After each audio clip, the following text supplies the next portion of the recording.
guys, welcome to episode 8 of The Journey of Elaina. This week's episode was The Ripper. My magical host, Clockwork Noodles, and today we are going to discuss an episode which is very interesting because it has a few links to things that I naturally like myself, which is things like Phantom of the Opera, things like that. So it was quite an interesting episode. Also, I have been saying for quite a few weeks now that a lot of the towns that are featured within the Journey of Elaina, the universe itself, the ones that she goes to, they could all quite easily fit somewhere in Europe in the real world. There is something that 100% backs me up this episode. I'll get to it in a moment. I just want to do my boring basic spiel of the intro. Make sure you guys have joined the Discord server if you have not already. The perks of joining the Discord server, you will get a notification whenever a video is released. I will be very shortly releasing my winter 2021, I get to say 2021 guys, anime list where I will tell you guys what I'm watching, what I plan to be doing YouTube releases on, so make sure you guys are subscribed to the channel and because you will get notifications from both. We did recently hit 200 subs, so I am very, very excited and happy. Onwards and upwards, the more noodlings, the better, and again, it gives me more and more reason to talk about anime. Absolutely love it. We are definitely getting towards the rundown now, especially with Elaina. We have 4 more episodes left to go, so going to be interesting to see where we leave it. Whether we are going to end with her going back to her parents, just kind of tying the knot a little bit. Obviously, there's quite a bit of light novel material, so whether we'd get a season 2 would be interesting. We did open with Elaina doing one of her typical ego monologues where she's talking about how pretty she is. We get that quite a bit. Not much to draw from the open itself, just the fact that she's really, really hot. It is summer and she's approaching the next town. The next town has an aqueduct in it, which definitely, again, slap bang somewhere in Europe, really does have that European feel. Obviously, these places are not actually real and they're probably just essentially taking inspiration from places in Europe, but it is quite nice to see. I wanted to note that there is a bit where Elaina is listening to the townsfolk. So we have a witch from the Witches Association talking to the town about the crime, and it's quite cleverly done where it's very vague. So initially I was like, ooh, has there been a murder? No, there's not been a murder. I'm still kind of in my Moriarty the Patriot focus of mind where I'm expecting a murder and there hasn't been a murder. The one thing we can pick up from this creepy town is everybody is obsessed with dolls. I really hope that nobody in the audience or nobody watching this anime has pediophobia or pediophobia. It's definitely dio. It looks like pedophobia. It's pediophobia, which is a fear of dolls. Very, very bad episode for you guys if you are indeed a person who does suffer from pediophobia. The thing I wanted to mention was the cake that Elaina eats. It's a chimney cake. The chimney cake you can find it if you go to Prague, Czech Republic or Hungary. It's absolutely amazing. I've had one. I'm so happy that me being initially a travel channel does come in handy at times when I break these things down. I had one, and what it is it's quite a thick dough. It's quite a bready dough where they wrap it around a metal rod which gets cooked over a fire, or sometimes if they're more modern they have a machine which spins it.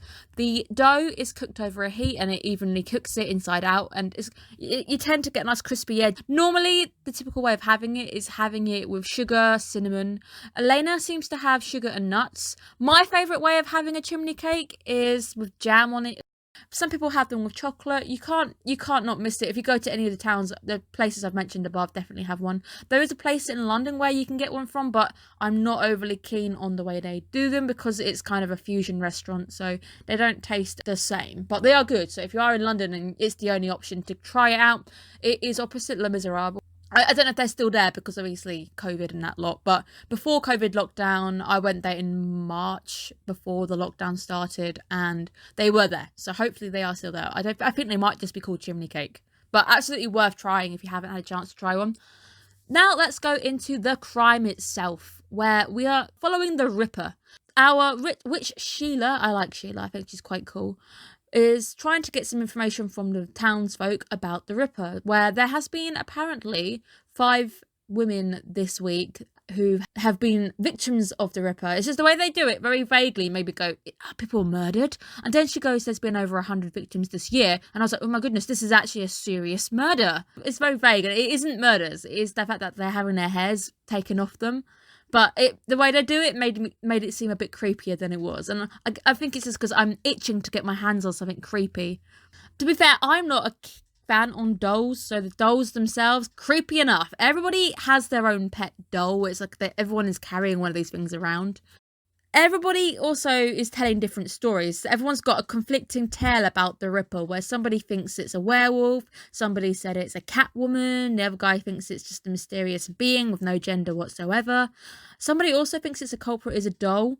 Not too far from the truth, whoever says that in the audience, random audience member. You are not too far from the truth. What I will say is I'm a little disappointed of how easy this one was to work out. I figured it out pretty much as soon as we saw the person on screen. I figured it out immediately. Then again, because these are short stories, we can't really put too much in it, so they do have to be stories that we can solve within an episode, get it wrapped up quite quick. It's not like Moriarty the Patriot where I get to dig my fingers into something long standing. This is just a very quick storytelling method. Elaina gets stopped by Sheila, who asks her if she knows any information on what's going on. And she says that, come find me if you do work anything out. It's quite an easy way of doing it. We see Elaina walking down the street quite warm, where she sees a shop saying free dolls. And there are dolls literally everywhere. And I already figured it out. As soon as I saw her, I was like, that's it. That is the criminal right there. That's the Ripper. Why? This woman looks super, super tired. And she's holding a doll in front of her, but she's also very bad at ventriloquism. The fact is that she doesn't want any money, which is very, very suspicious in itself. There's a lot of dolls in here, and the way she speaks is quite erratic as well. It's very creepy, and we even see how creeped out she gets. And Elaina makes up an excuse. She says, I can't take one, I'm sorry, there's no space in my luggage. Where, as she leaves, she turns around and her hair flicks out gorgeously in the sunlight. I do love her hair. Where there's just this awkward pose where we see the shopkeeper staring with the doll towards her, and the last line is too bad. And I'm like, yeah, I was like, if there's anybody who's evil in this episode, it's you, lady. It's just you. 100% correct as well. So Elaina ends up at an inn where, of course, doll mania being the thing of this town, there is also a doll in her room. Elaina just moves it into the wardrobe because she doesn't want to see it because it's creepy. I would have done the same thing. I probably would have fallen victim to the Reaper myself if I'd have done that. And you think I'm going to mention Elaina in the bath, guys? No. What I want to mention in that scene is the fact that she gets into the bath, water goes absolutely everywhere, but then it vanishes. We've got magical vanishing water as well, guys. That's the only bit I want to mention from that scene. Where the next day, very cleverly, we suddenly start to follow her waking up. We don't get to see her face or her head. We just get to see her waking up, and then she notices the window's open. And then I noticed the wardrobe was open. We don't get any face reveals, and I'm like, oh no, this is it. This is something's gone horrifically wrong. And to be fair, I think it suits her. I feel bad for saying it, but I definitely think it suits her. Elaina has got a bob cut. It is actually really cute, and she looks like Saya even more. And I'm like, no, but at the same time, it looks really cute. So I am so conflicted because it looks so good. Where Elaina, it clicks, where she goes, hair is a woman's life. The Ripper hasn't killed people. The Ripper is taking people's hairs. I've written it again in my notes. The shopkeeper did it. It's 100% the shopkeeper who did it. Just because of that scene where she was so obsessed and focused on her hair, and it was very suspicious. The linger where she was looking at her hair, and I was like, oh, that was creepy.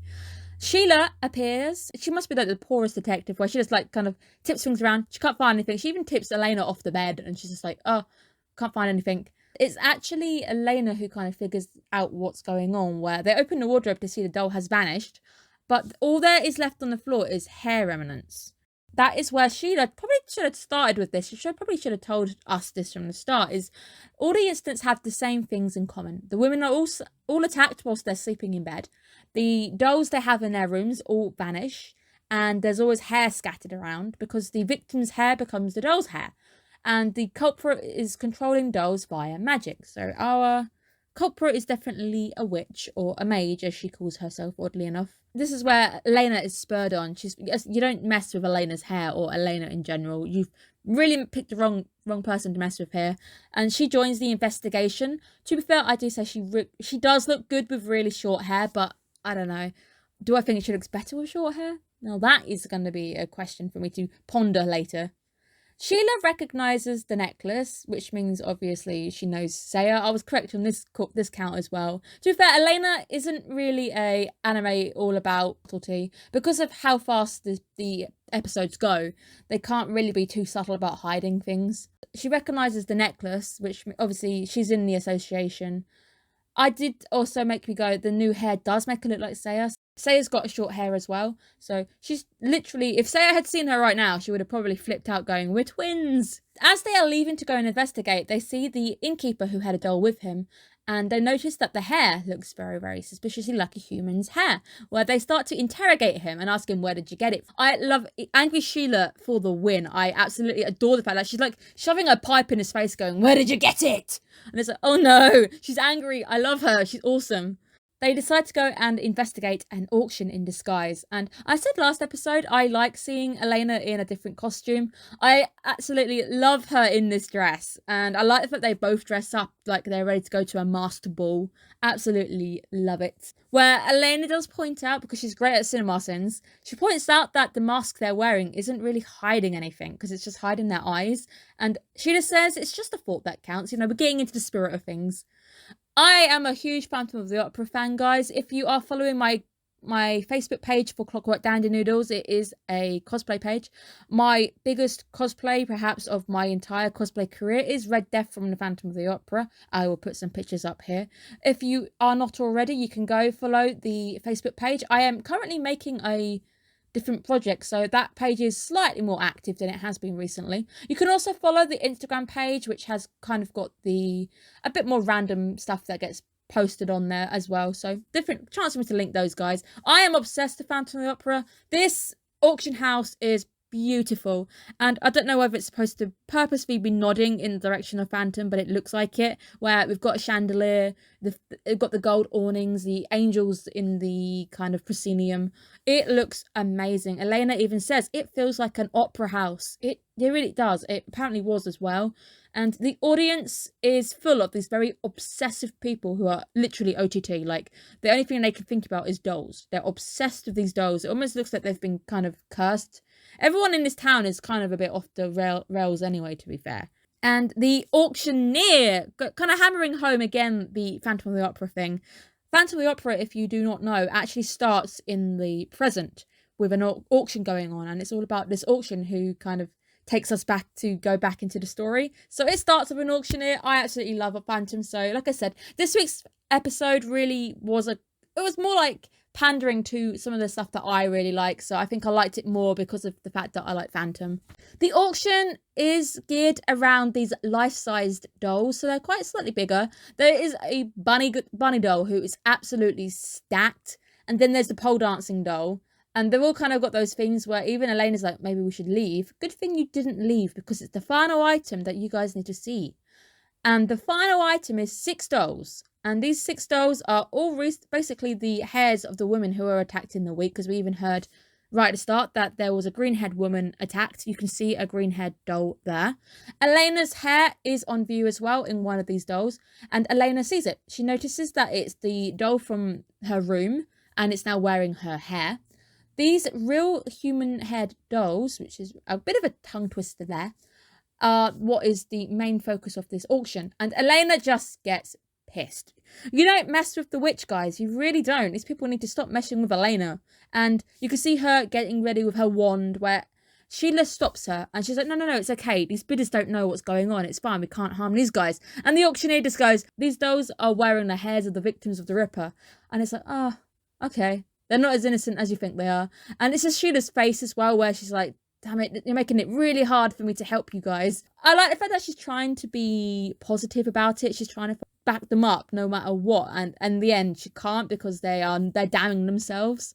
The auction starts where Elaina just powers the F up. And the spell hits the auctioneer in the face where she's on stage and she addresses the audience. She says that you are all enemies of women, and for your crimes, you must die. Like I said, she's very angry, guys. Very angry, Elaina. And she calls out the Ripper because obviously she figured out the Ripper must be in the audience. To get the Ripper out, she snaps off the doll's head, pulls out the hair and starts stamping on it. And it's obviously just dull torture. To be fair, it works. The Ripper is lured out. It is the same person I already thought it was. I don't think anybody could have been surprised by who this was. It is the shopkeeper, who is just a psycho. She's literally just mad, completely mad. There's nothing more than the fact that she's mad. That's the reason why she's done it. There's no motives or anything. She's just mad. Where she says that all the profits are donated to the poor, where the audience has moved, and she's trying to pander to the audience, trying to get them on her side. And you can just see Elaina turn her face to them, and everyone kind of just goes silent because of how angry she is. And she's just crazy. She really is crazy. It's the use of the different camera angles that the anime does that expresses the madness. Absolutely like that. I always like that when they'll use certain angles in, be it a movie, be it an anime, just to show that something's not quite right, something's just off kilter. This character is a little bit off their rocker. She says, "I'm a maid and I'm better than you," where this is so pretty. I love it so much. The way Elaina powers up in this next scene with this next magic it's beautiful. It really is. I've always praised this anime for the magic just looks gorgeous. The way she powers up and the magic starts to swirl all around her, it really does remind me of the Disney Cinderella, where Cinderella is kind of with the fairy godmother and she magics her dress into a nice new dress. Really reminded me of that sequence. Absolutely love it. She puts on a magical cage on the Ripper and we get some cuffs. That Ripper face, she's just madness. She's the definition of madness. It's the faces that she starts to pull. She just likes people's expressions and she doesn't really show any remorse for what she's done because she doesn't realise there's anything bad that she has done. It's kind of a case closed situation. There's nothing more that we can say on the matter. The Ripper is taken to the association. Elaina, who is 100% just peed off, she wanted to see her face death. Elaina, in spectacular fashion, also magics her hair back. I absolutely adore that sequence. It makes me want to take up an anime, something to do with like balls or masquerades, who knows. I'd have to like look around for something like that. Definitely makes me want to dig my hands into something like this. The last sequence is where we see Saya coming out because we had to. And she calls Sheila teacher. So I guess the relationship between Saya and Sheila is a little bit the same between Fran and Elaina, where there's a more mature figure who is looked up to by the other, and it's a really nice little bond we see where the Ripper absolutely falls head over heels for Saya because she already looks like a doll as it is. Sheila tells Saya that this is the Ripper. She cut off the travelling witch's hair, and obviously this is Saya's beloved. Saya is the biggest Elaina simp there is. Nobody in the audience, even you guys watching, none of you guys are ever going to out-simp Saya. I'm sorry. Saya, biggest simp done. The way she walks forward and she looks angry and you don't even see her eyes, you just see the bottom of her face. And it ends with her torturing the Ripper for her crimes. And because the Ripper is completely mad and she's just a masochist at this point, she kind of enjoys the punishment and it kind of ends with her taking more pleasure than she should from the punishment itself. And that's how it ends. Absolutely fantastic episode. Definitely entertained me. It was quite a fun episode. For the fact that it was actually quite easy to work out, there wasn't a great deal of mystery behind it. Absolutely fine. I still had a great deal of entertainment. These stories are there to entertain, tell us a story, which is what they've done. We are just getting a taster of these places as Elaina travels throughout the world. It does suffer from the oversimplification a little bit, but that is the nature of the anime because it's supposed to be episodic. It's supposed to be a story per episode, essentially. So there's not too much work going into it, but it is doing its job and I'm absolutely loving it. It's definitely a great entertainment for a Friday night. It's also one of the easier videos I get to edit, so it's quite nice to have a slightly easier video to work on. I hope you guys too are enjoying our little trip through Elena's magical land, following Elaina as we travel. If you haven't already, please make sure you are subscribed if you want to have more content like this. I have been breaking down 5 animes this season, so definitely go and check out what those animes are in case you have just found me for the first time and I happen to be watching and breaking down stuff that you're watching yourself. Just gives us all a chance to talk about anime. Absolutely love it. The channel schedule, if you are especially new, Monday, Tuesdays, we have Moriarty the Patriot. I definitely have so much fun with those. We break those down on a more historical basis, so definitely pop over there, get some English lore going your way. Tuesdays, Wednesdays is Golden Kamui season 3. Great season so far. Absolutely stunning season. Definitely building up to something really big. Wednesday morning is Ikebukuro Westgate Park, which I am so happy to finally be able to say Ikebukuro. It's been the one thing of the season which has been tripping me up, and I've finally overcome that. Thursday morning is Noodles. I've always said that Noodles is a bit of a slow burner, but it's definitely one where it's a slow burner, but it definitely rewards you for waiting around with it. And obviously on Friday, we have the journey of Elaina. Make sure you guys are subscribed. Go head over to the Discord where you can ask me random questions, or essentially just use it like I do to just see when people's videos goes up, because you do get that notification immediately whenever something is uploaded to YouTube. Definitely worth it, because I don't have access to that yet because my channel is too small to access those on the YouTube side of things. So hopefully you guys are staying safe. Do you like Elaina with short hair or long hair? I kind of like the short hair. I think it works quite well. But I do also like the long hair. So I'm torn. I'm split down the middle. I like both. So have a good one, guys. Bye-bye.